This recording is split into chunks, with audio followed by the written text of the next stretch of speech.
Ano yung mga na-experience nyo sa pag-aalaga ng baka? Abay di, yan ang palbase, yan ang kinalakhan ko ay magandang kitaan yan. May ilang taong ka na nagkukumpay?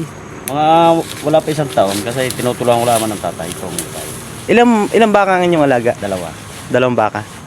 Hello guys! Ngayon pong araw ay tuturuan ko kayo kung paano yung tamang pangungumpay at saka pagpapakain ng baka.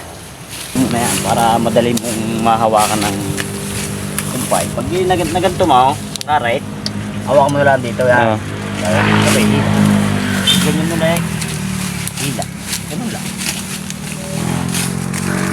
Bali po pala, ang tamang paggapas ng damo na pakain sa baka, kailangan siyang hawakan ng kaliwa, tapos tsaka nyo siya gaganyanin, gaganitohin.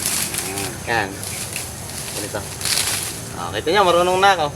May bago na naman tayo natutunan.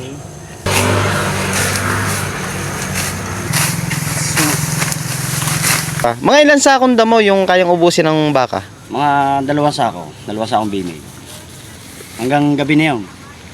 Bukas ng umaga may matitira pa yung konti. Hindi kaya bukas ng umaga, kumpay na naman. Po nasa ganito tayong kalaparan ng mga damuhan, kailangan din po natin mag-iingat sa mga tinatapakan natin. Kan, at baka may ahas. May karit pala. Kaya ko yung nakagin ako.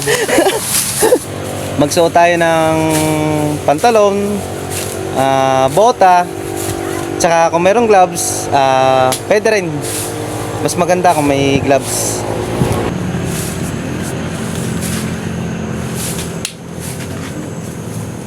Daming lamok.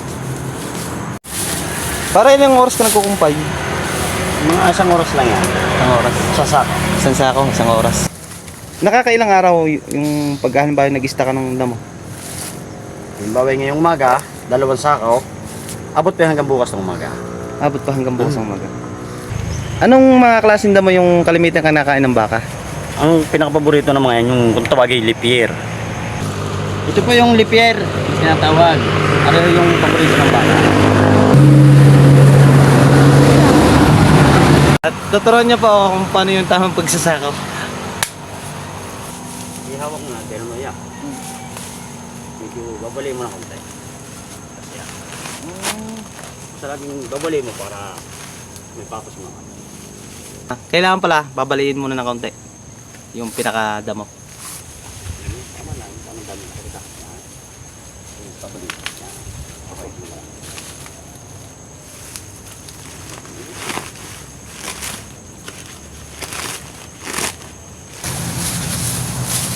Namiss ko yung amoy ng ganitong damo. Mabango.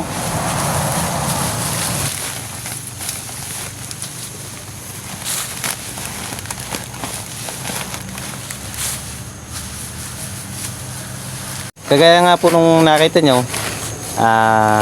yung pong pinakadamo kailangan baliin para masiksik sa sako. Bago na lagyan natin ng panibago, tatanggalin natin yung mga tira-tira para malinis, yung mga hindi na mo kinakain. Tungkol doon sa pag-aalaga, maganda rin pag-aalaga. Pag hindi mo maganda ang pag-aalaga, hindi rin maganda ang paglaki ng baka. Yan dapat alaga ng kumpay, alaga ng painom. Tapos laging malinis ang kanyang tirahan. Alaga rin ng paligo, ganyan. Yan lang, ang paglilinis naman yun ay dapat araw-araw din.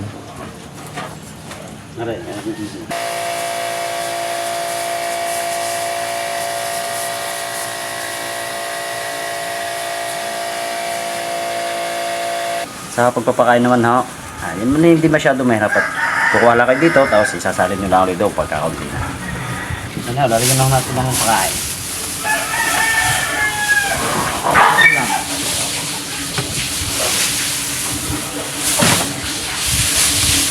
Ay, yung kahapon na sinumpay.